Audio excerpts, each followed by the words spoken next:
Eu acho que é a pergunta mais natural e esperada. Nos últimos 10 anos tem as Arvos, tem a Uma, tem aquela outra lá, a Vitacom. O que você acha? A gente está voltando a alguma coisa ou você acha que é uma tendência um pouco... Eu queria que você falasse um pouco. Olha, eu toco isso no último capítulo, então ainda chego lá, eu falo disso no último capítulo. Acho que sim, estamos voltando, mas a escala ainda é muito pequena.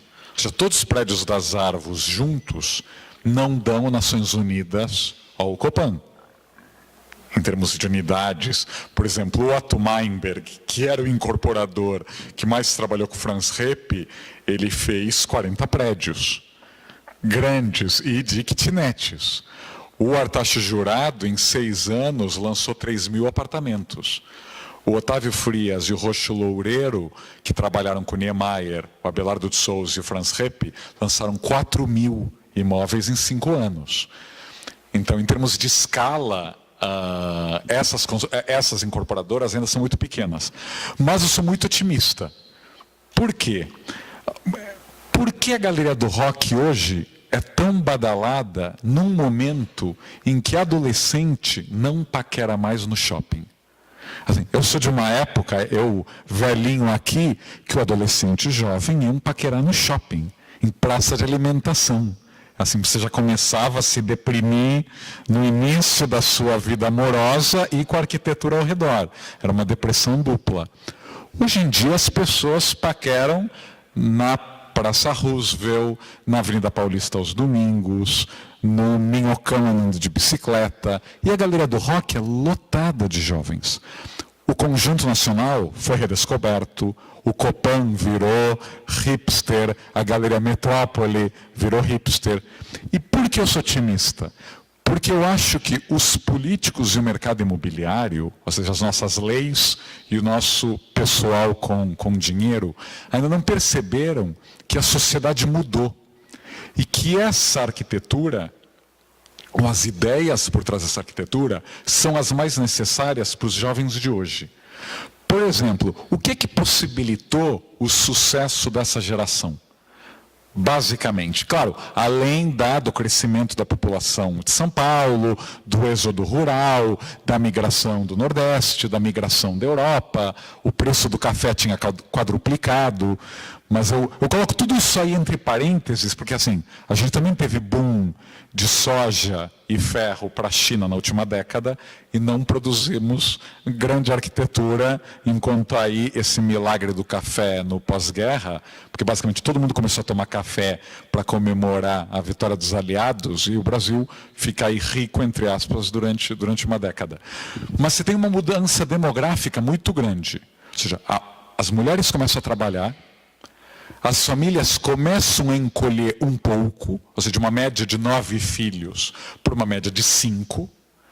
Você deixa de costurar e fazer a roupa em casa. Você deixa de fazer toda a comida em casa. Os primeiros eletrodomésticos começam a chegar. Ou seja, a vida começa a ficar mais compacta.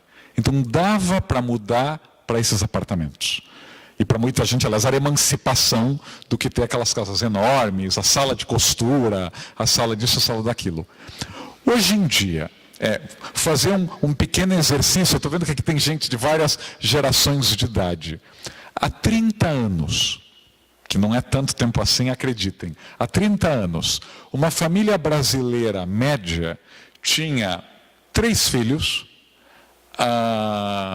o casal tinha os primeiros filhos aos 26, 27 anos, se casava aos 24.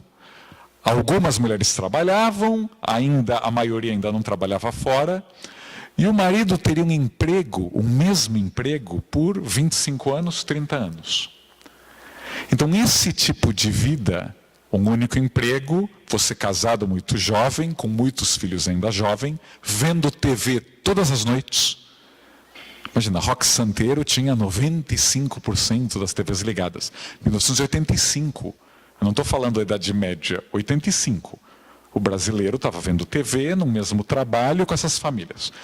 Pula 30 anos, aí para a geração de vocês.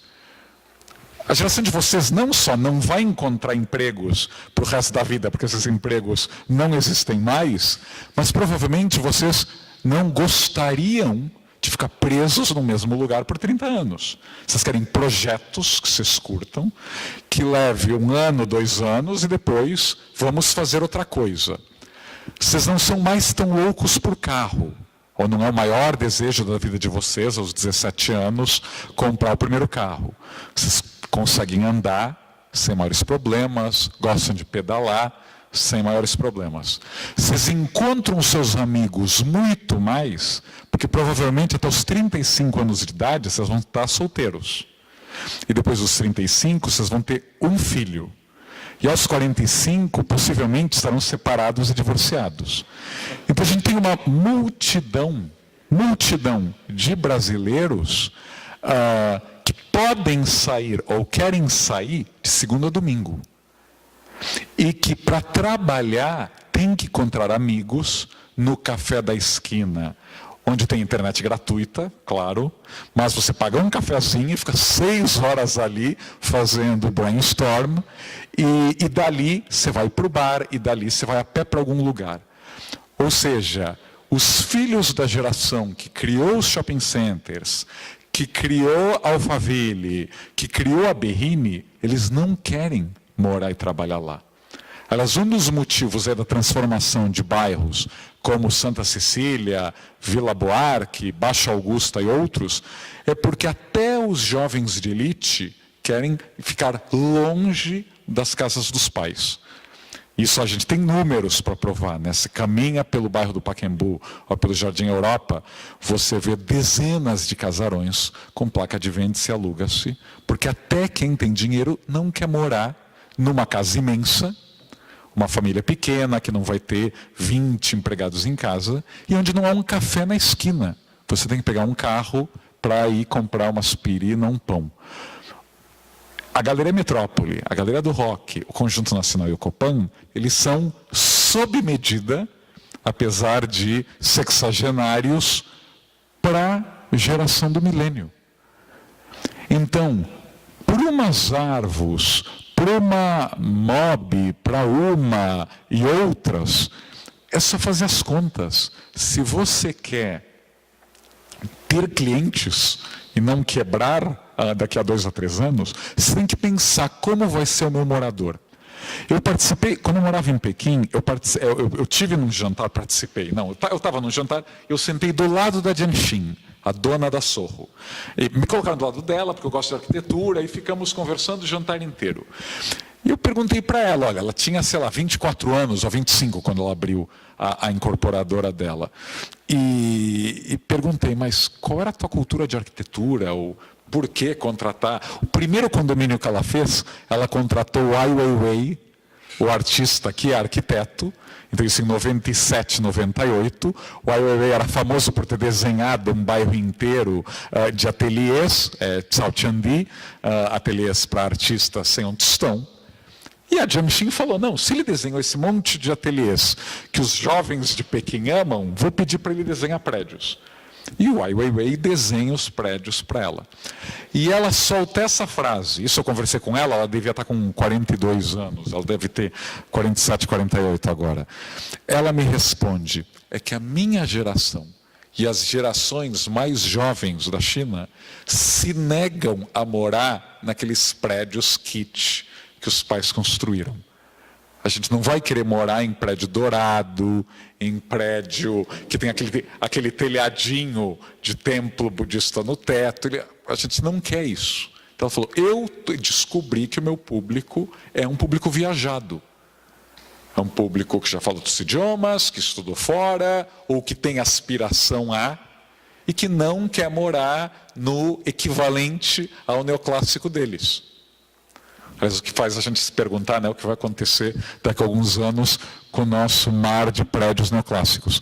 Então eu sou otimista, mas eu acho que a ficha está demorando a cair para os governos e para os empresários de que esses prédios com apartamentos de 1.000 metros quadrados, com 8 vagas de garagem, que você leva 15 minutos para chegar na calçada, não vão ser lugares bacanas para a próxima geração.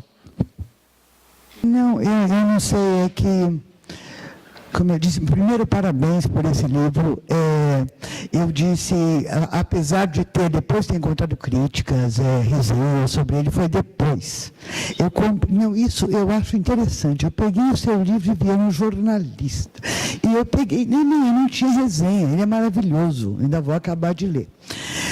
É que ele me dá desconforto. Desconforto por ser da área de preservação. Então, você está falando... Você fala de muitas coisas, deixa eu tentar alguma delas. Eu estou na cabeça, imagina com jardins, com o Jardim Europa e tudo aquilo que vai ter que desventrar.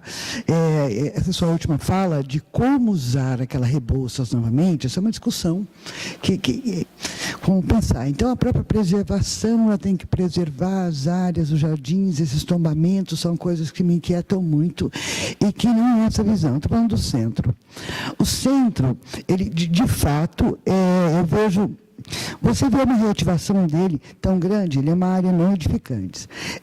Nós temos também, é muito recente essa redescoberta do centro pelos jovens, isso é real. A retomada da cidade, justamente pelo transporte facultado, por uma necessidade hypado, tudo agora é uma moda, caríssima inclusive. A Galeria do Rock, contrário do que você diz, eu acho que ela sempre foi cheia, ali se leva o bisneto, né? São todos roqueiros. Então, são lugares muito democráticos. No entanto, do mesmo modo, eu acho que reconhecer essa cidade com qualidade de espaços, não sendo edificantes, eu acho muito difícil, né? A gente não tem ali, ele está sendo uma apropriação política, não está nessa direção, de nada. Tem interesse paralelo. Eu fui fazer uma palestra num curso em Santos, de especialização. E quase ninguém lida, ao menos no meu contato hoje, com restauração da arquitetura moderna. Ela é vista como uma arquitetura corriqueira, ela é alterada, é aquele monstro que fica a cidade. Então, eu redescobri, como esse último prédio, precisou Paulo Mendes colocar você um eixo para olhar para cima, porque ninguém entra. E me perdi aqui que eu falei essa coisa do Paulo Mendes, meu Deus.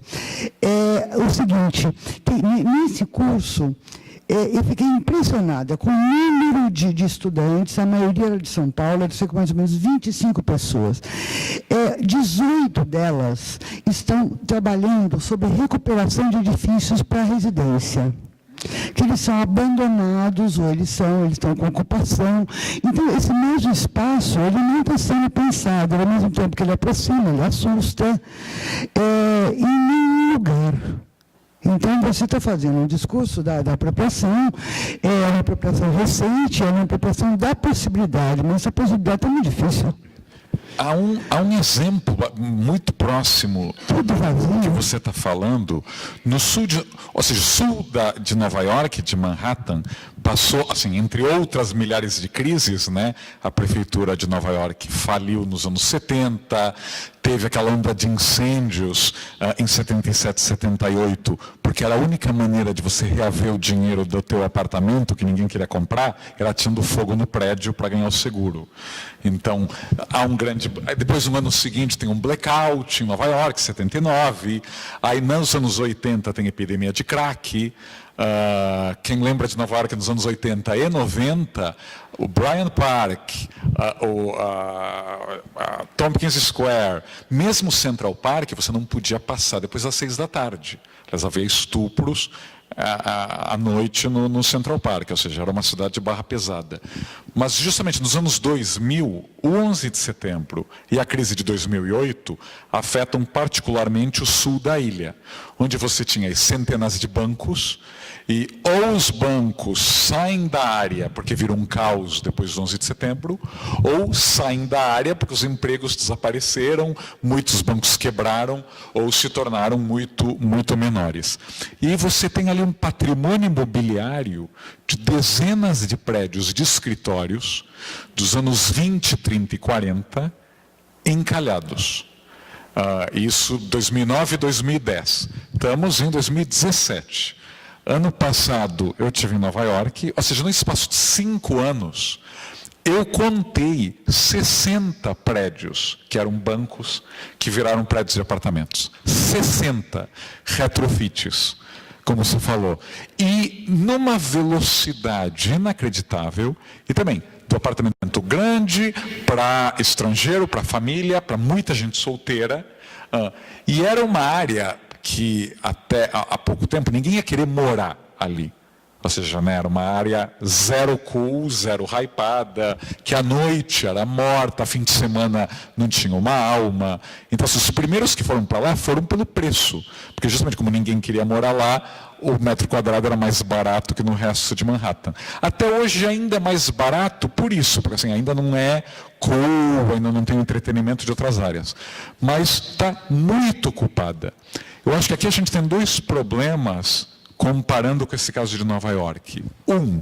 Enquanto for mais barato fazer prédio do zero em terrenos e áreas que as prefeituras deixam ser verticalizadas, porque prefeituras no Brasil, quase sem exceção, elas querem fazer caixa, elas não querem construir cidade. Então, vai ser rápido ou vender milhões de CEPACs e afins? Constrói 50 prédios lá, e aí com esse dinheiro eu posso fazer uma obra no 4º ano de mandato e me reeleger. Enquanto que um retrofit leva um pouco mais tempo. E aí é a segunda parte da minha resposta. Não é possível que, quando um francês compra um quarteirão inteiro, que é o Hospital Humberto Primo, Hospital Matarazzo, lá em São Paulo, que não é, acreditem, a Catedral de Notre Dame, não é o Escorial, não é Versalhes, e que leve 5 anos para ter a primeira aprovação de obra, que era a mudança de um prédio dos anos 50, que não é nem um prédio do projeto original do hospital, para começar a mexer. 5 anos. O empreendedor, que é francês, aliás, assim como Olivier Anquier descobriu o edifício Ster antes do que os empresários brasileiros, o Alexandre Allard é que descobre esse hospital que estava ali abandonado há quase 30 anos. Ele falou que ele conheceu 4 presidentes diferentes, de Compresp, Condefat. A cada um ele voltava e explicava de novo o projeto inteiro. Ou seja, se ele, francês, americano ou brasileiro, tivesse decidido fazer um hotel de luxo num outro bairro de São Paulo do zero, em 2 anos ele estava com o hotel pronto. Ou seja, enquanto houver essa distância do investimento e do retorno, as pessoas não vão querer. Ou seja, alguém em Nova York, e era ótimo descobrir esse alguém pensou, como a gente consegue autorizar que prédios que foram bancos por 70 anos virem prédios de apartamentos de forma segura, anti-incêndio, etc. e tal, mas rapidamente. Porque se demora, essa demora vai para a conta final, vai para o preço. Então, a menos, por exemplo, no caso do francês, é um hotel de 6 estrelas, vai ser lá um empreendimento de luxo. Agora, para pegar os prédios do centro, sem vaga de garagem, sem recuo, com várias limitações, se custar 3 vezes mais ou 4 vezes mais do que construir do zero, não vai ter gente investindo lá. E aí parte da nossa elite da intelectualidade quer que todos eles virem centros culturais. Então, qualquer prédio antigo é centro cultural. Ou quase tão ruim quanto, mas acho que centro cultural é o principal, porque a gente já chegou a ter assim 10 centros culturais um do lado do outro. Mas a gente tem um antigo hotel em São Paulo, do lado da prefeitura, o Hotel Otton, que é hotel, ou seja, quartos, que assim, seria básico colocar ali um prédio de apartamentos. E vai ser a Secretaria de Finanças. Eu quero saber, 23 andares, eles vão ter que triplicar a força de trabalho da Secretaria de Finanças. Hoje é impressionante que até o poder público, quando tem imóveis que poderiam de fato transformar o centro, a gente pensou em centro comercial, centro cultural ou repartição. Ou seja, a mentalidade das 9 às 6. E aí fica difícil. Essa mentalidade não vai mudar. A ideia de centro cultural, tudo. Ai, desculpe. Não, essa ideia de que há uma certa impotência, porque se ao mesmo tempo eu falando de todos esses estudantes, que são especialização, então estão estudando realmente, nós não temos levantamentos adequados, nada disso. Então, justamente, é uma sensibilização e necessidade, um consenso que precisa reabitar o centro. Tem uma moradia ali. Não tem, ela vai estar sempre, eu não sei, eu sou antiga, eu vejo mudar. Qualquer prédio que nos antecede aí, essa década, ele passa a ser histórico, ou ele é hypado. E também não se consegue pensar com fluxo aquilo ali. E mesmo o bairro da Luz, o que está acontecendo, que são vários desses bairros esvaziados, a todos aqueles conjuntos fechados à noite, né? Você agora está fazendo um conjunto mais popular. E não há nenhuma política pública. Uma política pública, como houve, você fala de pessoas inteligentes, construindo com arquitetos, parece que o Brasil não existiu, nos anos 50. Isso não existe. Nos anos 70 cai a qualidade completamente, e é muita impotência mesmo. Isso aí é uma coisa de tristeza. Eu não acho lindo, nada que você está falando, não tem saída. Se olha pelo centro, a tendência dele é de esvaziamento. E como se diz, todos os edifícios eles são pensados para repartição, para viver sozinhos. Então é um problema político. É um problema político de mentalidade também, a mentalidade que as escolas também precisam trabalhar, alunos. Com valorização de patrimônio moderno, com a qualidade projetual, problema de realmente retroceder para estudar. E essas coisas serem mais ativas, elas têm que entrar, não como, eu vejo que observam muito a arquitetura moderna como beleza, ainda e está se observando de modo estético, passando, flamando, andando de bicicleta, vendo a possibilidade da multiplicidade. Aqui isso mude mentalidade, que daqui a 10, 20 anos a gente consiga ter projetos estatais, né? Mas eu acho... O problema é o projeto estatal. Está mudando. Eu sou talvez um pouco mais otimista, ou seja, não pela mudança demográfica, que os mais jovens aqui vão mudar profundamente as cidades brasileiras com o próprio estilo de vida, ou seja, imigrante. Mas eu acho que tem duas coisas aí. O dinheiro quer fazer dinheiro. Sem dúvida. Ou seja, eu imagino que quando os Arvos começou a fazer prédios com Andrade Moretim, com Isai, etc., muita gente deve ter falado ou que ele era maluco, ou que era muito mais barato fazer um prédio sem projeto, etc. Era uma aposta de risco, a aposta de risco deu certo, ele cresceu muito e os prédios de escritórios das Arvos, ele já não vende. Aí ele está fazendo igual o mercado imobiliário americano. Ele constrói, ele aluga. E ao alugar os escritórios, ele é responsável pela manutenção e pela gestão desses prédios. O problema de um Copan ou de Conjunto Nacional é que naquela época você vendia tudo e 10 anos depois eles já tinham virado cortiços. Aliás, a história dos prédios de São Paulo, o Martinelli com 10 aninhos de idade já era um cortiço. O Copan também, o Conjunto Nacional, assim, a lista é longa, 10 anos. É o nosso prazo de validade do prédio novinho virar uma bagunça, ter um incêndio, ou as galerias serem sublocadas. Eu acho que isso vai mudar, e aí, pensando também nos Estados Unidos e na China, as pessoas são mais informadas. Agora, os arquitetos, e aí é uma provocação, como eu não sou arquiteto, vocês aqui, vou deixar a tarefa para vocês. Os arquitetos têm que se fazer ouvir. Os arquitetos têm que, ou seja, já que os jovens estão hypando coisas que os arquitetos produzem, os arquitetos têm que ir a campo atrair aliados. E é um desafio para vocês, ou seja, todo jornalista, eu sou jornalista há mais de 20 anos, então, e escrevi a maior parte do tempo sobre política e economia, mas os arquitetos que eu entrevisto no Brasil, começam uma entrevista falando de CEPAC, e de volumetria, e de se projeto é importante, a projeto não é importante, dependendo da geração. Eu entrevisto um arquiteto no exterior, ele jamais fala com jargão. Jamais. Até porque eles querem ir para a TV e eles querem ser entendidos pelos políticos incorporadores, para os seus futuros clientes. Não sei se vocês viram aquele documentário The Competition, sobre aquele concurso para o Museu Nacional de Andorra.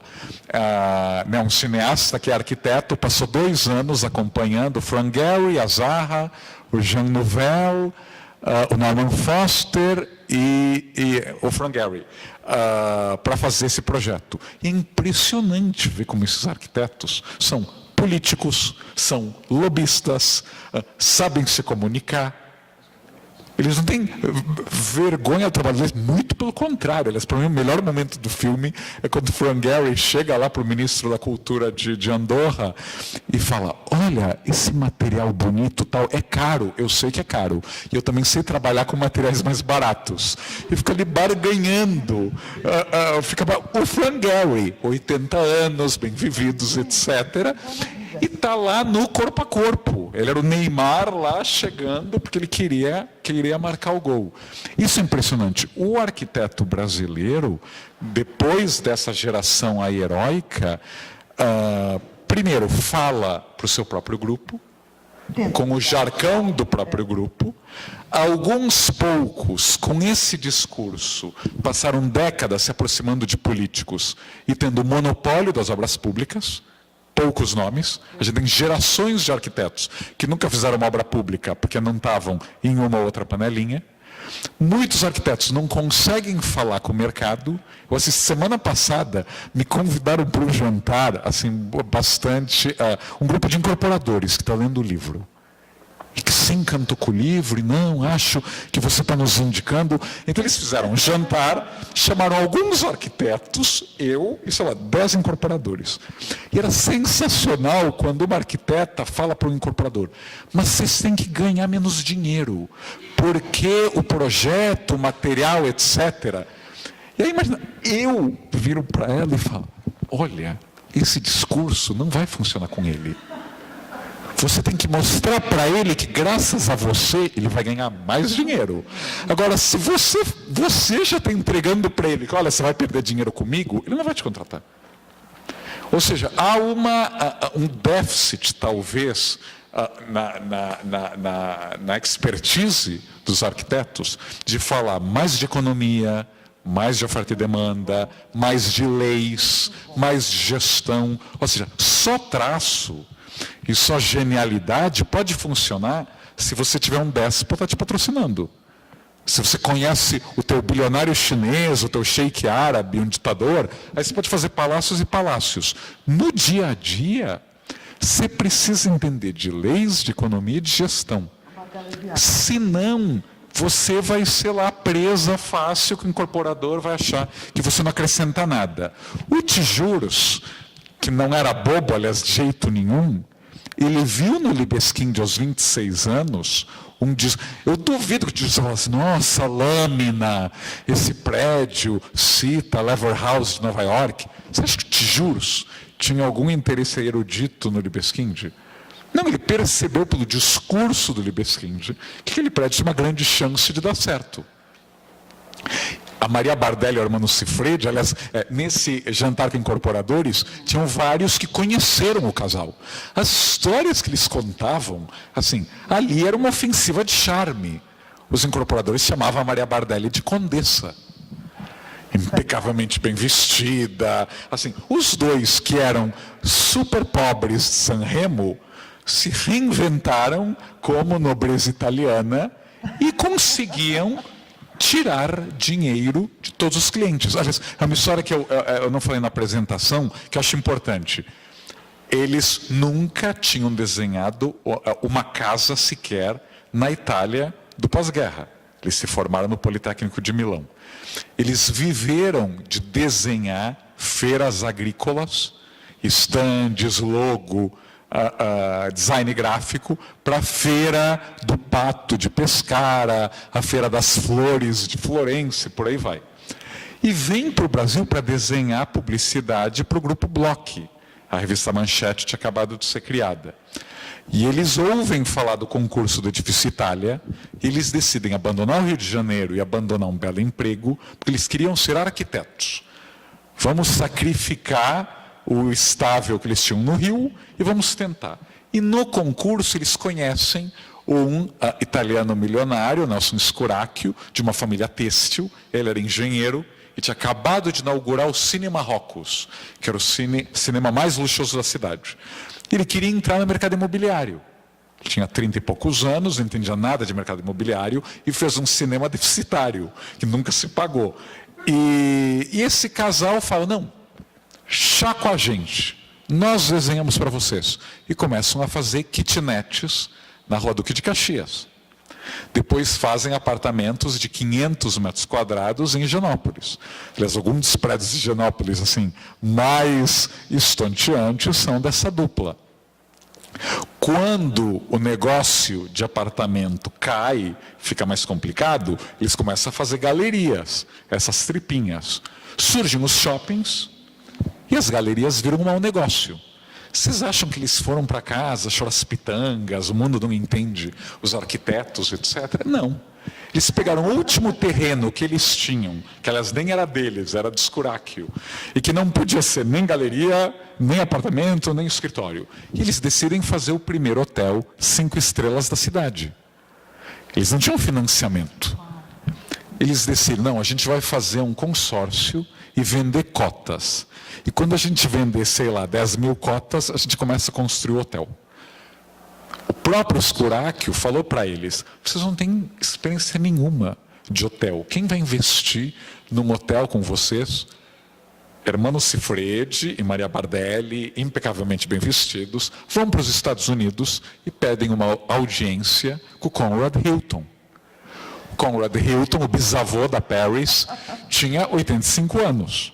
E dava naquela idade que ele, claro, tudo bem. Vocês são brasileiros com esse sotaque italiano, tudo bem. E autoriza que, olha, se vocês construírem um hotel, a bandeira Hilton vai administrar o hotel de vocês. Eles voltam para o Brasil.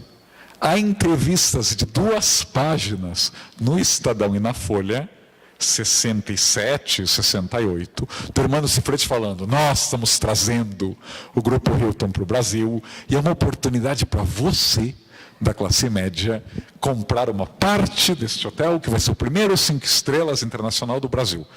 Pois bem, eles vendem 56 mil cotas do hotel.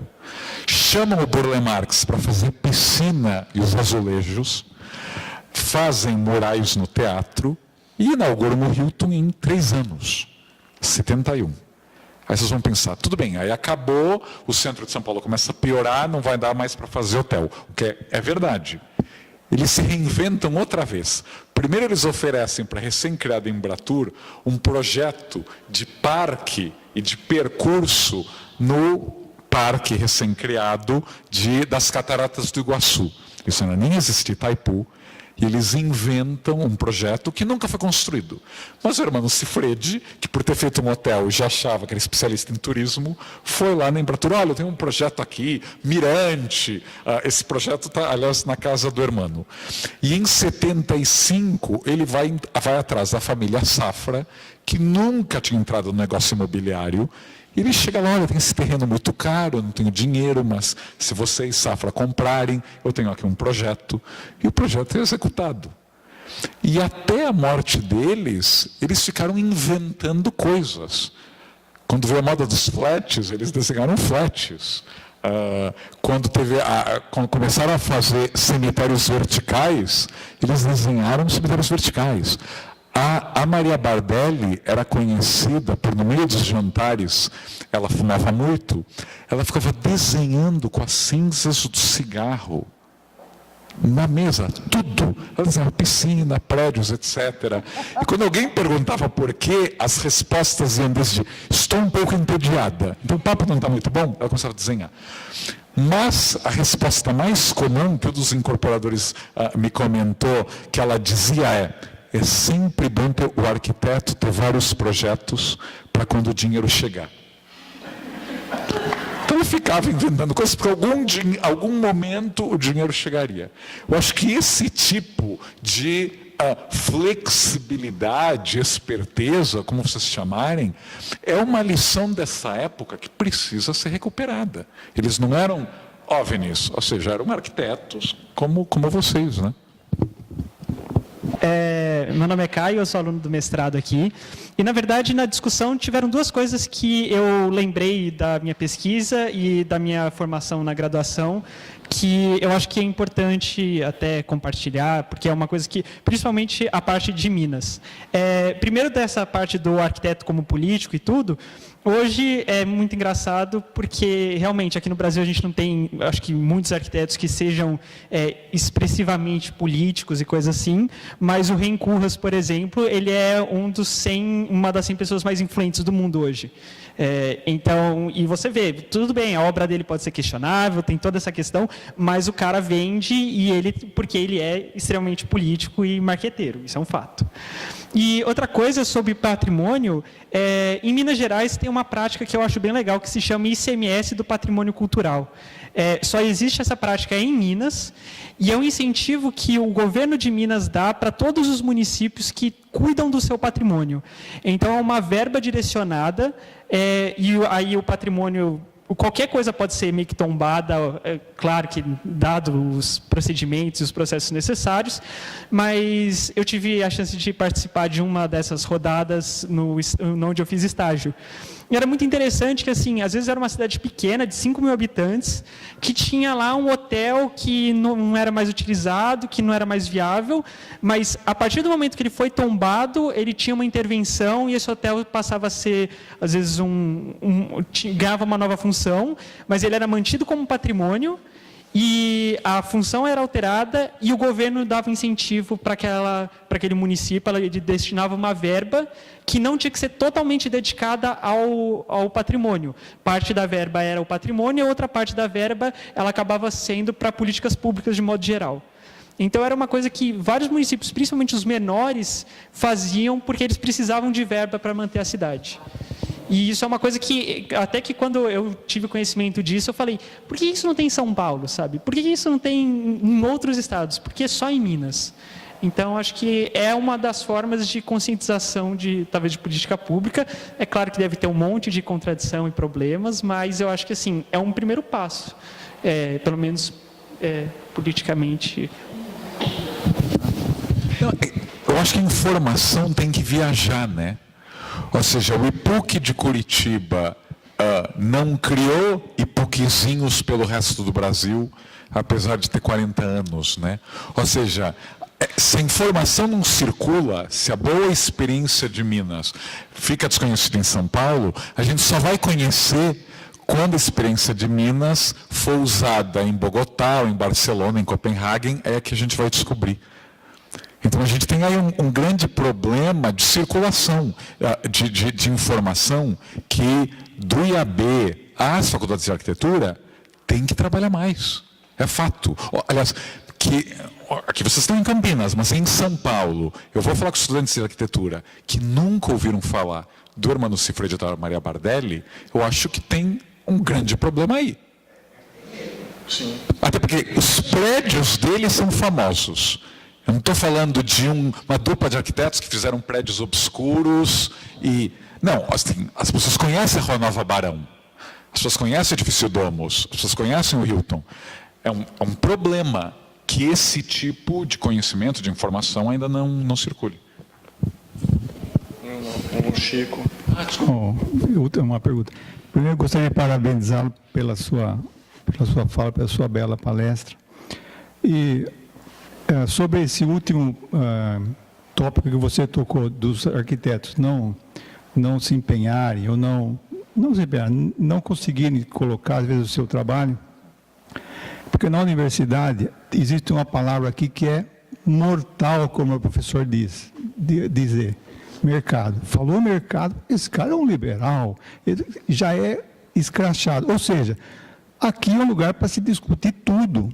Então, o mercado, para o sujeito aprender isso que você está dizendo. O sujeito tem que ter toda a sua ideologia, todo o que ele imagina construir, como ele acha melhor, que ele estudou, mas ele tem que se fazer colocar nesse mercado, porque senão a pior coisa é um arquiteto sem obras. Então, ele tem um monte de estudos, ele divaga, etc., e não consegue colocar. Então, acho que esse ponto que você tocou, para os alunos que estão aqui, é importantíssimo. Então, não precisa ter medo da palavra mercado, não precisa falar, eu vou só trabalhar, enfim, vai entender e se colocar. O segundo ponto que eu queria colocar, quando você falou de ocupar o hotel com a Secretaria da Fazenda, né? Isso, financeiro.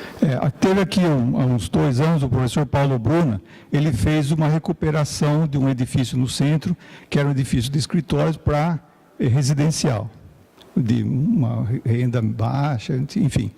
Ele narrou assim, as dificuldades, primeiro fazer prova de carga nas lajes, para ver, imagine bem, se era para escritório, para habitação é muito melhor. Tudo isso, e o inferno total da segurança, da escada, que precisa modificar tudo. Então, eu estou acreditando que eles vão colocar nesse hotel a Secretaria da Fazenda, que é um uso de escritórios, que é muito mais exigido em segurança pelos bombeiros.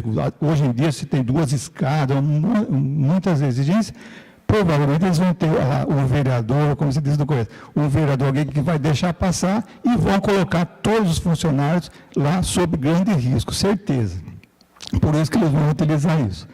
E, para terminar, eu gostaria de perguntar para você o seguinte: como você conversou ou pesquisou todos esses prédios dessa década de 40, 50, você tem alguma notícia de quem calculava isso, de onde que vieram esses calculistas? Acho que isso é uma coisa interessante também para embasar, e eu acho que também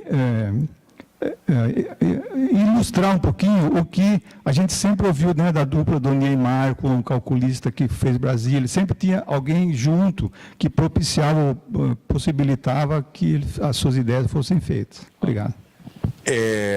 Havia uma geração, ou seja, esses arranha-céus, por assim dizer, eram novidade. Então, os arquitetos estavam aí treinando o seu conhecimento.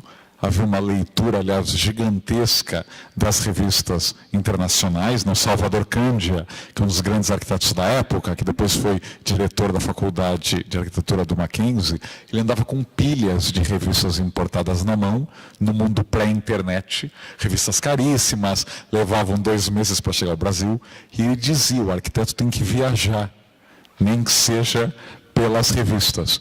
E nós tínhamos vários engenheiros, primeiro também uma diáspora.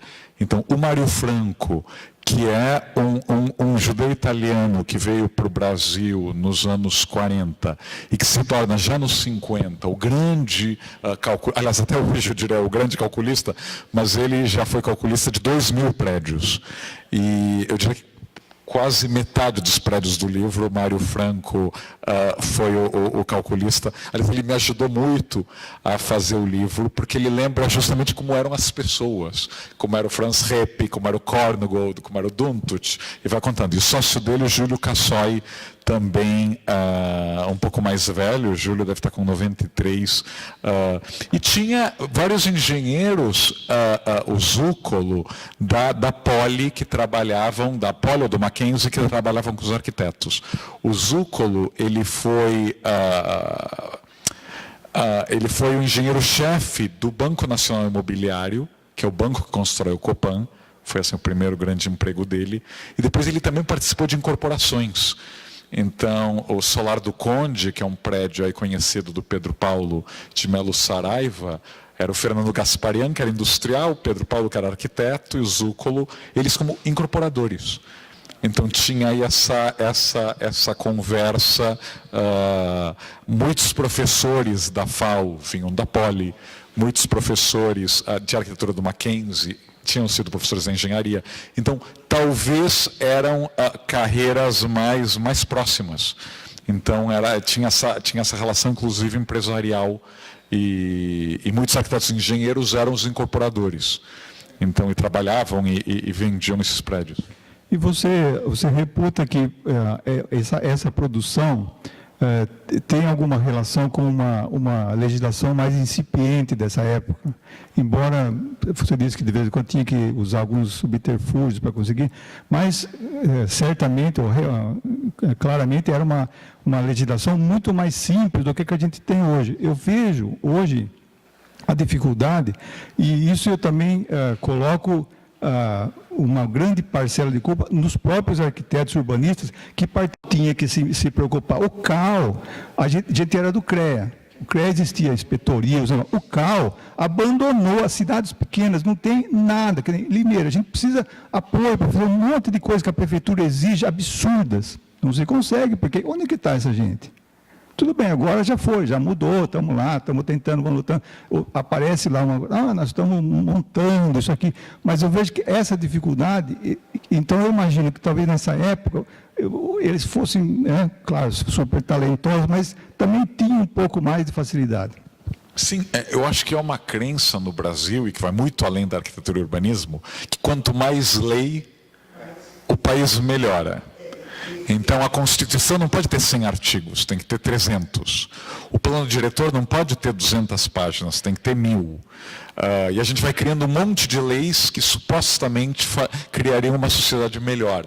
Quando, na verdade, pelo menos no caso imobiliário, você cria fiscais muito mais corruptos. O honesto tem uma dificuldade muito maior de entender as leis e de interpretar as leis. E você começa aí a criar um montão de dificuldades. Nessa época, dos anos 50, muita coisa não tinha lei, então era estudada projeto a projeto. E eu acho que havia uma flexibilidade. Você vê, o próprio Prestes Maia, como prefeito, quando tinha algum projeto que fugisse ao feijão com arroz, chegava à mão dele. Aliás, é engraçado porque nessa década, São Paulo teve 9 prefeitos. 9. Era um entra e sai. Tivemos prefeitos biônicos, tivemos o Jânio, que literalmente entrava e saía para concorrer a qualquer outra coisa. São Paulo tem uma longa história de prefeitos que não querem ser prefeitos. Logo depois são eleitos, querem ser outra coisa. E o Jânio já era assim. E tendo 9 prefeitos e uma prefeitura, então, instável, a gente produziu essa cidade. Tendo planos diretores elaborados com 1000 audiências, etc., a gente produz o feijão com arroz.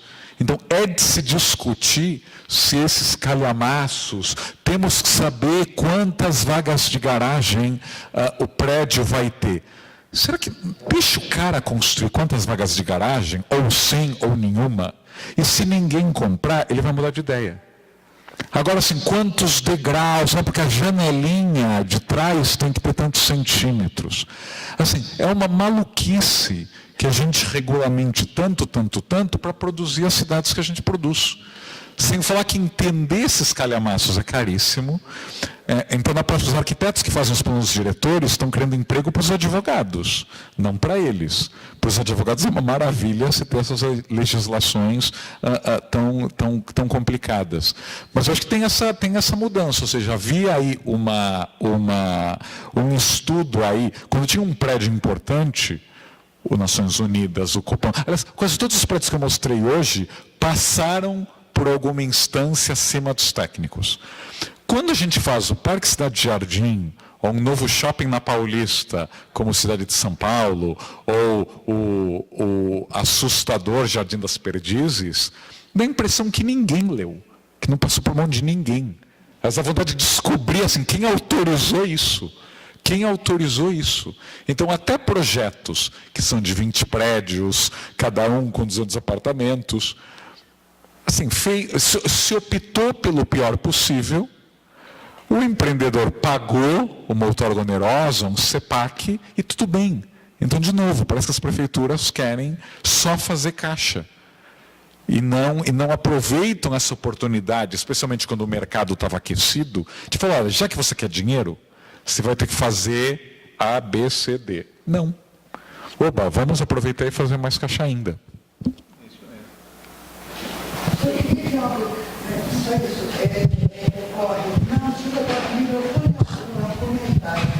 O meu pessimismo veio justamente, nós somos hoje, os conselhos de patrimônio, eles são regidos por advogados. Quer dizer, o mérito das questões, ela escapa cada vez mais. O mérito da rediscussão, de regramento, quer dizer, o impacto que tem hoje da cidade sobre os bens construídos, os bens culturais. E nós somos advogados, é como fazer lei. É lei. Está impressionante. e com com regramento antigo de época de fundação da década de 40. Então, você vai aumentando o número de legislação em volta e complicações e burocracias que nós continuamos com isso. Com áreas ociosas na cidade caindo, como jardins, precisando, né? As lojas de noiva acabaram, não pode verticalizar, não pode justamente trabalhar com a ideia de moradia nessas áreas grandes de jardins, e porque nós temos um regulamento de 40 regido por advogados. Só isso. Aí minha desesperança. É porque a gente tem o limite aqui de 7 horas, porque é quando começam as aulas. Mas a gente tem o Felipe, desculpa. O Felipe quer fazer um comentário. Raul. Prazer, meu nome é Felipe, eu sou aluno da graduação. São duas perguntas bem curtas, referente ao que eu senti lendo o seu livro. Primeiro, você comentou que a sua intenção foi talvez escrever para não direcionado somente para o público de arquitetos, né? E durante a leitura eu senti que uma leitura bem direta ao que eu estou acostumado lendo livros de arquitetura, geralmente escritos por arquitetos. Fazendo uma comparação, por exemplo, de pessoas que já sentaram aí, como o Nelson Kohn ou o Fernando Sarapião da Monolitos, que são pessoas, arquitetos que passaram a trabalhar com outro tipo de serviço, mas que claramente refletem o olhar de arquitetos que eles têm no trabalho deles, né? E no seu, apesar de você ser jornalista, eu consigo ver muito a escrita de alguém que tem um grande conhecimento de arquitetura. E a outra coisa relacionada a isso um pouco sobre o trabalho que você teve de demanda de pesquisa, porque o livro ele é muito muito rico em imagens, em documentação, por exemplo, tanto na parte de publicidade dos prédios que você comenta, quanto a foto dos proprietários e tal. Então, o quanto tempo você veio estudando para escrever esse livro? Em que momento da sua carreira despertou esse interesse por arquitetura que transmite esse conhecimento que você descreve hoje, né? que descreve esse conhecimento que você transmite hoje? Um pouco mais como uma forma inspiradora, assim, em relação de alguém que não é do nosso meio de formação, mas que pelo menos, por exemplo, posso te dar um exemplo de arquitetos que eu sigo no Instagram, que você citou, que são grandes exemplos que indicaram seu livro, que fez, por exemplo, que foi o motivo que eu comprei. Então, acho que você, na crítica, por exemplo, pelo menos, o seu livro caiu nas graças, então, só isso. Você comentasse... Resumidamente, para não atrapalhar a aula de ninguém. Vou responder com uma provocação antes que a gente fique com o auditório vazio.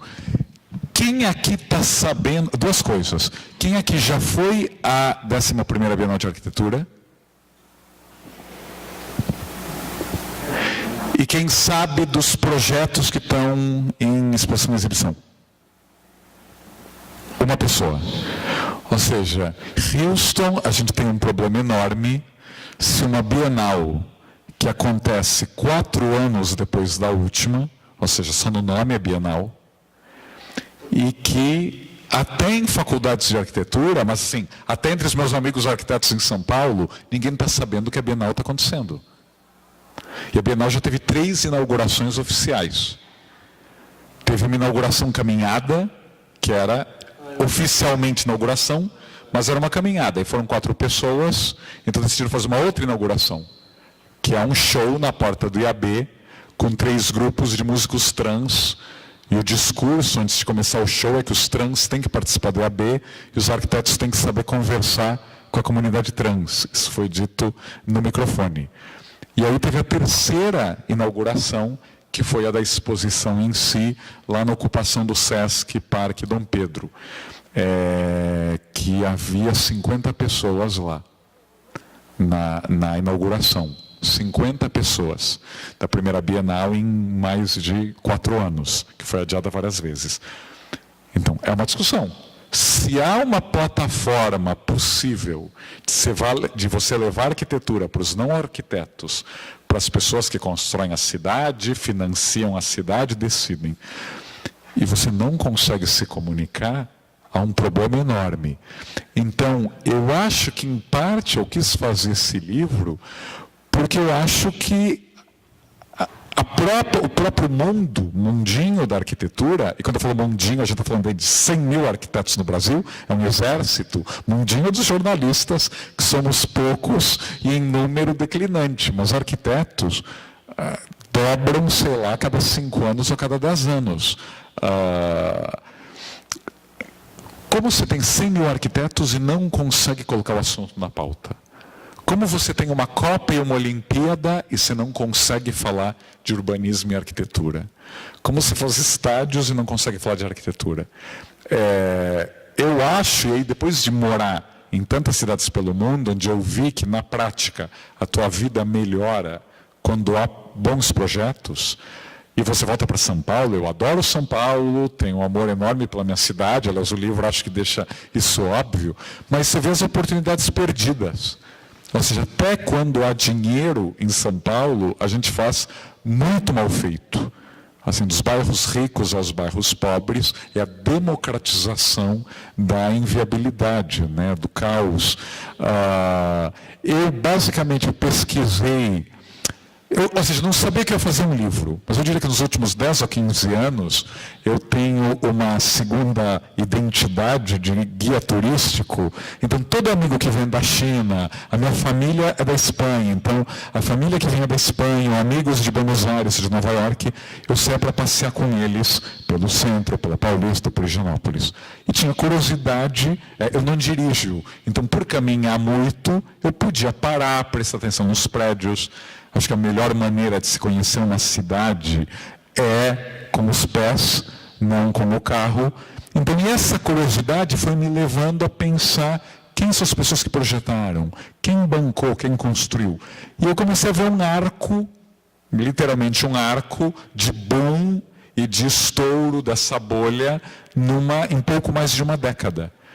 E é impressionante quando você leva um turista para passear por São Paulo, que os únicos prédios que você tem para mostrar, ou quase os únicos, são de uma única década.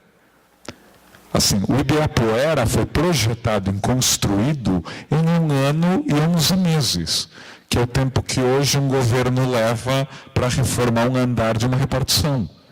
Ou seja, se você fez um parque em 1 ano e 11 meses, e você conseguiu, ou seja, aquela elite provinciana, etc. e tal, consegue trazer o Guernica para a inauguração do prédio da Bienal. Ou seja, que o Titilo Matarazzo, numa época que não havia e-mail, tivesse ali o endereço do Nelson Rockefeller, que era o presidente do MoMA, que o Rockefeller diga para o Titilo, Titilo, eu até emprestaria, mas quem manda no Guernica é o Pablo Picasso. E a dona Yolanda Penteado fala, Pablo é chapa, chá comigo, manda uma carta para Paris e o Pablo Picasso autoriza o Guernica via São Paulo. Ao chegar na cidade, as nossas ruas eram de terra e o caminhão do Guernica atolou antes de chegar no Parque de Ibirapuera. E eu acho que isso é quase um resumo da história que eu queria contar no livro. Ou seja, como num lugar onde o caminhão do Guernica atolava, a gente pelo menos tinha a ambição de trazer o Guernica e de contratar o Niemeyer para fazer aquele prédio. Ou seja, é muita coincidência numa década para a gente não pensar numa lógica legal, de financiamento, econômica, mas especialmente de ambição. E aí, quando eu voltei dos Estados Unidos, a minha última missão lá era acompanhar a visita da Dilma ao Obama, que foi adiada várias vezes, e eu comecei a ficar muito preocupado, porque muitos protagonistas do meu livro estavam morrendo. É fato. Estavam ou ficando em condições sem lucidez. Então eu combinei com o jornal, olha, quando tiver a visita da Dilma, eu faço a cobertura e eu volto para o Brasil para me dedicar ao livro. Isso foi no final de 2015. Então a pesquisa aí, entrevistar os meus velhinhos, ir nos arquivos, foi mais ou menos 1 ano e 10 meses. Você pesquisa, escrever e fica pronto, né? Então ele ficou pronto no início desse ano, preparações, etc. e tal, em julho, ele estava inteiro e a gente fez um lançamento, um soft opening na Flip, em Paraty, e o lançamento mesmo foi em agosto. Então foi aí 1 ano e 10 meses, mais ou menos. Então, eu tenho mais uma curiosidade e queria saber a sua opinião, inclusive comparando com essas experiências que você teve na China e nos Estados Unidos, talvez até fazendo um contraponto com boa parte da Europa, porque em relação a essa parte, né, técnica, em relação à engenharia estrutural e tal, eu acho que na verdade está mais facilitado hoje. Talvez não na mesma medida que outras tecnologias que facilitam o projeto para atingir questões de impacto ambiental, etc. Mas quando você falou da reunião que estava na mesa, que tem arquiteto, vocês devem ganhar menos dinheiro, isso me traz muito a imagem de que as faculdades de arquitetura são muito uma resistência, principalmente os problemas que a gente tem aqui no Brasil, que são muito grandes, e eu não tiro a razão, mas, ao mesmo tempo, eu acho ingênuo não ter um perfil de profissionais que eles consigam usar o sistema, tanto por sua inserção, como também usar o sistema nesse sentido para viabilizar essas questões de problemas sociais. Então, assim, às vezes o que eu percebo é que não tem um interesse político, não sei exatamente, não sei se é por aí, se também o problema está nas escolas. E queria saber a sua opinião, quais são os caminhos que você vê, se é na escola, se é na questão política, se é uma questão cultural, enfim. Olha, eu sou amigo de muitos arquitetos, amigo no Facebook, no Instagram, ou seja, vejo o que eles estão fazendo, o que eles estão discutindo. E eu acho que é um déficit, eu acho que até uma conversa que eu tive com o Rafael há alguns anos. Há um déficit de mundo real que eu acredito que começa na faculdade e que vai depois da faculdade. Assim, se você seguir os arquitetos mais influentes de São Paulo, na FAO, na Escola na Cidade, hoje em dia está no Mackenzie, parece que os temas mais importantes de São Paulo, os temas mais urgentes, são o Parque Augusta, o Teatro Oficina, grafite e agora o tombamento do Anhembi. Se um quarteirãozinho na Rua Augusta, onde tem algumas árvores, é mais importante que 2/3 da cidade, onde não há uma única árvore, temos um grande problema. Se a grande discussão é do Silvio Santos fazer alguns prédios que podem cobrir o Teatro Oficina, e aí tem todo um enorme debate aí da preservação e do patrimônio.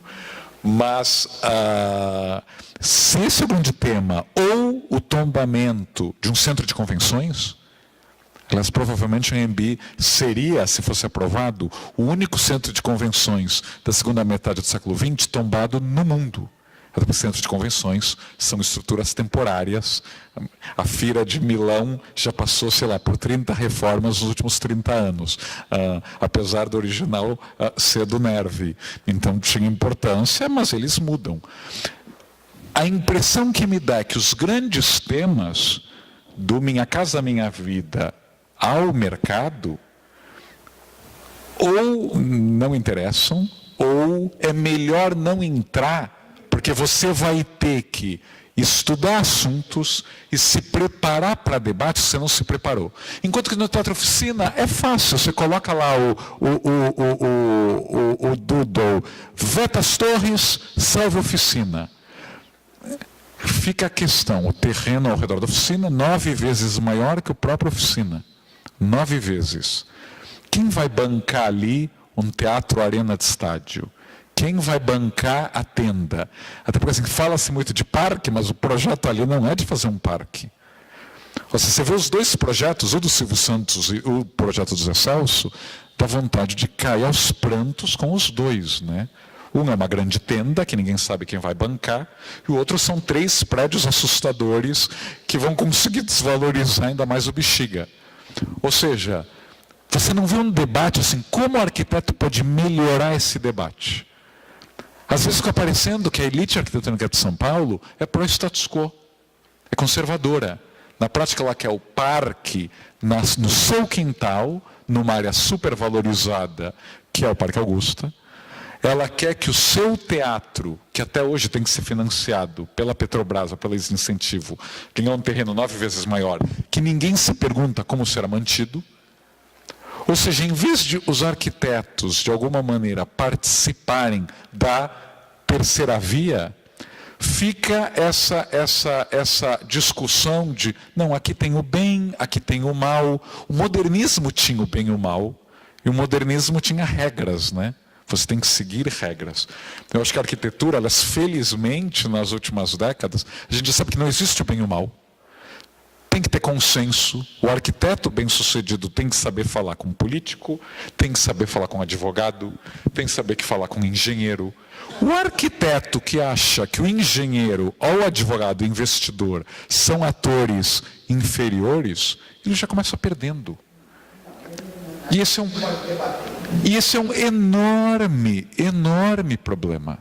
Enorme problema. Tem que debater, tem que aprender outras linguagens. Ou seja, vocês veem que está tudo interrelacionado. Se você faz uma Bienal de Arquitetura que não fala com a sociedade, como você vai querer que a sociedade leve você em conta? Quando você vai numa reunião com o Silvio Santos e o Dória, e a frase da arquiteta é: ai, não fale a palavra empreendimento, que nós temos muita dificuldade com essa palavra. Até amigos que frequentam a oficina fizeram piada com esse momento. Tem vários amigos que falaram: não, tinha que ser arquiteta falando isso. Arquitetos dizendo. Ou seja, falta aí um divã gigantesco para a comunidade arquitetônica que vai. O IAB é quem está fazendo a Bienal lá. E para o CAU tem dinheiro. Tanto que teve 100 chapas pelo Brasil querendo concorrer ao CAU. O que o CAU quer ser. E das faculdades de arquitetura, que gastam, ultimamente, muito mais tempo falando de gentrificação, e não de bairros que 50 anos depois de construídos não valem nada. Ou seja, as faculdades de arquitetura estão estudando a Vila Madalena e Santa Teresa num país onde o drama que afeta milhões é você ter toda a tua poupança num imóvel que 20 anos depois vale menos do que você poupou. Ou seja, por que a cidade de Tiradentes não se valoriza nunca, devia ser o nosso tema. Agora a gente está estudando a grande tragédia de Santa Cecília e Vila Madalena porque ficaram mais caros. Ou seja, para mim há um grande tema. A gente está falando do nosso quintalzinho. Enquanto se fala só do quintalzinho, não vai ter você falou do Renculhas. Gosto ou não do Renculhas? Eu morei em Pequim, eu via como o Renculhas atuava lá, mas é invejável o arquiteto que aprende a interagir com o grande mundo externo. Porque mas se você só falar do seu quintal, se só falar para o seu grupo, para o seu clube, e algo assim, eu visitando a Bienal de Arquitetura, elas te agradecem que você fale que eu escreva como arquiteto. Eu nunca estudei arquitetura na vida, mas eu me senti excluído daquela Bienal. Ela não falava para mim, e pior ainda, ela não falava para a cidade. Ela está no Parque Dom Pedro, que é uma das áreas mais detonadas pelo poder público da cidade, e não há uma cartolina sobre o Parque Dom Pedro, na Bienal de Arquitetura, que é bancada pelo SESC. Então suponho que algum dinheiro tinha. Não é uma cartolina. Comentei ali com alguns amigos que eu fui: olha, se chama 20 estudantes de arquitetura de São Paulo. Olha, vocês podem fazer o que quiser na Bienal. Ia ter alguma ideia ali para o Parque Dom Pedro. Algo que a Bienal não fez. Então não dá para você reclamar do Shopping Center, da MRV, da Cirela, do Dória ou da Dilma, se quando você tem a oportunidade de se comunicar, você desperdiça. Então, de alguma maneira, assim, o meu livro assim, é uma pequena tentativa, porque na mídia não é fácil escrever de arquitetura. Assim, eu certamente, em anos e anos aí da Folha, um monte de gente devia falar que o que eu estava escrevendo era supérfluo, desimportante, porque você não volta a escrever de coisas sérias. Aliás, isso já me falaram na minha cara. Você sabe falar dos Estados Unidos e China, para que ficar escrevendo de arquitetura? Ou seja, para muita gente da mídia, eu estou desvalorizando o meu passe ao não ficar escrevendo de Trump, de China, escrever de arquitetura. Agora, por quê? Você vê que é uma cadeia. Se as reportagens sobre a arquitetura na mídia recebem poucos cliques, se a audiência baixa, quem vai ligar para a arquitetura? Quando eu fiz o livro de arquitetura, as pessoas me diziam, escreva um livro sobre a China. Porque um livro sobre a China vai estar na primeira vitrine das livrarias. O livro de arquitetura vai estar lá na seção de livros de arte. Vai ter um monte de coffee table, book ao redor, com um monte de fotos. O meu pequenininho vai estar ali perdido. Ou seja, os arquitetos precisam interagir com esse mundo de redes sociais, de Twitter. Eu falo muito no livro, Niemeyer era amigo do Oswaldo Aranha ao Marco Maciel, a Orestes Quercia. Ou seja, havia um talento aí da Lina Bobardi, que era amiga do Sérgio Ferro, que fazia lobby com a Ademar de Barros pelo terreno do MASP. Ou seja, aliás, eles tinham um talento até para reinventar as suas próprias biografias, no caso da Lina. Hoje em dia, você vê ali, sei lá, General Jardim tem dezenas de escritórios onde todo mundo é PhD em chorapitangas. O prefeito não me ouve, o empresário não me ouve. E isso, assim, eu assisti isso com Serra, Kassab, com Haddad, agora com Dória. Todos têm dezenas de projetos, mas o prefeito não me ouve. Eu fico imaginando, dependendo do que eles falam no dia a dia, se eles vão sentar com o prefeito vai fugir deles. Então falta aí uma tradução, assim, falar o idioma alheio, que aí eu acho que, pela minha profissão, a única maneira de você ter algum tipo de destaque é falar o idioma do leitor. Assim, quando eu morei na China, eu sabia que os meus editores não tinham o menor interesse na China. Elas não têm até hoje. Mas você precisa contar as histórias de uma maneira que as pessoas digam, a China é interessante. A China é interessante para o mundo da arquitetura. Não é interessante, a China é obrigatória para o mundo da arquitetura. A China mudou, né? Vocês devem conhecer a história do Fernando Brandão, que era o arquiteto da Livraria Cultura, né? E aí ele foi lá, fez um pavilhão do Brasil na Expo de Shanghai, e aí tinha um bilionário chinês lá visitando e falou, olha, eu estou criando uma universidade no interior da China, você não quer trabalhar para mim? E o Fernando, as livrarias já não estavam no seu melhor momento em 2010, falou, topo. Então, olha, eu quero que você faça 10 prédios para a universidade, mas eu também quero um campus, eu também estou construindo uns prédios. O Fernando Brandão hoje passa 10 meses do ano na China. E tem equipe, já tem escritório montado lá. Isso eu assistia essa cena todos os dias.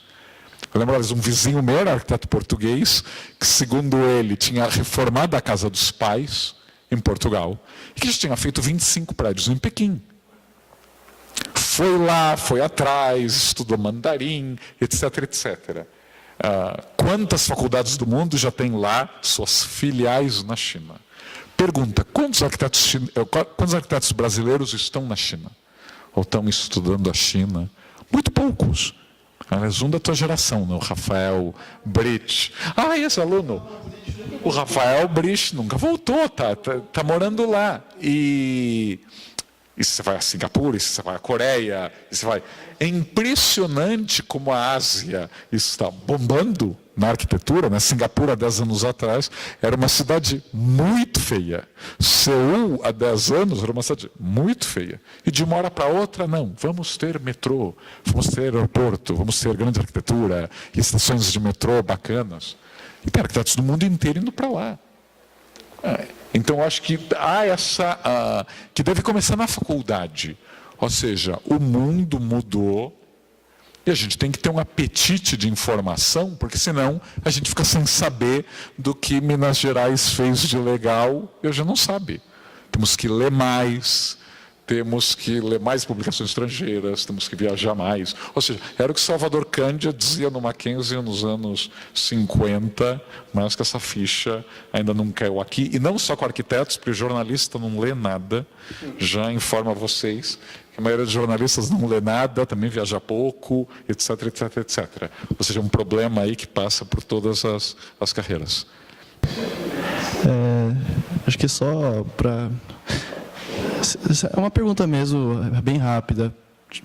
E tipo, uma vez eu vou contar uma experiência minha, eu estava no site do MBB, eu estava vendo uma casa, acho que aquela casa que ele fez com o Butch, mas enfim, era uma casa e minha irmã, ela passou do lado e olhou, nossa, coisa feia, ela falou, tipo, enfim, ela não gostou nem um pouco da casa, e depois eu cheguei assim e falei, beleza. Tinha um outdoor de um arquiteto aqui na estrada, que era o Aquiles.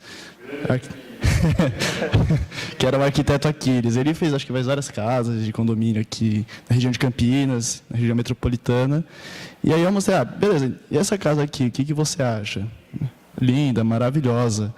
Enfim, eu acho que, até em termos de linguagem, parece que a gente não consegue se aproximar desse público. Eu acho que não é nem só no discurso. Estou falando das pessoas em geral, que não sejam incorporadores, e que acho que é um descolamento muito grande assim, do que a gente considera enquanto arquitetura e do que as pessoas entendem também enquanto arquitetura. Aí eu queria saber, tipo, como é que você acha que pode haver uma aproximação um pouco maior no discurso, tipo, não só dos incorporadores, mas da população em geral, para que... Consumidor. Sim, que ela se aproxime mais, ou que ela... Não que ela veja do mesmo jeito que a gente, mas que a gente consiga se entender um pouco mais com relação a isso. Então, a informação tem que viajar. A informação tem que viajar. Por exemplo, como as marcas do Bom Retiro, em São Paulo, especialmente a empresários coreanos, fazem para a moda deles ser vendida no Piauí, na Bahia, em Minas, em Goiás. Eles têm as famosas blogueiras, que ao postar, 18 looks por dia, um monte de gente começa a ver, é muito mais barato ver a blogueira no Instagram do que comprar a revista Vogue. Aliás, as revistas de moda estão desaparecendo por isso. E as blogueiras viraram um veículo de divulgar o colar, o sapato, a saia. Então, a blogueira que tem, 800 mil seguidores, ela tem mais leitores do que a Vogue ou a Elle tiveram em toda a sua história. Ou seja, a moda viaja dessa maneira. Eu sou velho o suficiente para lembrar quando os restaurantes no Brasil, até os caros, ofereciam ou pratos franceses e italianos, ou aquela montanha de comida no prato. Aos poucos, um Alex Atala, um Jun Sakamoto, ou uma Bel Coelho, Fogaça, começaram a ocupar todos os espaços possíveis. No mundo, a arquitetura compete com a cozinha nessa dominação da cultura pop. Eu lembro que Ferran Adrià disputava capas com a Zaha Hadid. O Herzog de Meuron, o Frank Gehry, o Vignoli, uma longa lista, hoje em dia o Bjarke do Big, competem com os grandes chefes. Aliás, em alguns lugares os arquitetos são mais pop que os chefes. Aqui no Brasil, quase sem exceção, quando você vai entrevistar os nossos grandes arquitetos, a última coisa que eles querem falar é sobre arquitetura. Eles vão falar de política, de sociedade, de qualquer coisa. Tipo, não pergunte sobre arquitetura, porque eles têm quase um tédio de falar de arquitetura. Ou seja, os arquitetos têm que vender a arquitetura. A Zaha vendia muito bem a arquitetura, de uma estratégia, aliás, agressiva de vender a arquitetura. Então, os arquitetos têm que mostrar, ou seja, o problema não é da sua irmã ou do meu vizinho. O problema é que, se você não tem referências, e as tuas referências talvez sejam a Disney, Versalhes, o Castelinho, a igreja, que são referências que levaram séculos para se sedimentar. A arquitetura moderna tem menos de um século. Então, vai levar tempo. Agora, por que o chinês está comprando os apartamentos da Soho? Porque o chinês está sendo exposto ao mundo. Ele está indo estudar na Inglaterra, nos Estados Unidos, no Japão. Ele vai fazer compras em Tóquio, em Hong Kong. E ele começa a descobrir outras coisas. Ou seja, há uma troca aí de gente que viaja mais, gente que lê mais, e de arquitetos ou incorporadores que usam as redes sociais para divulgar o que estão produzindo.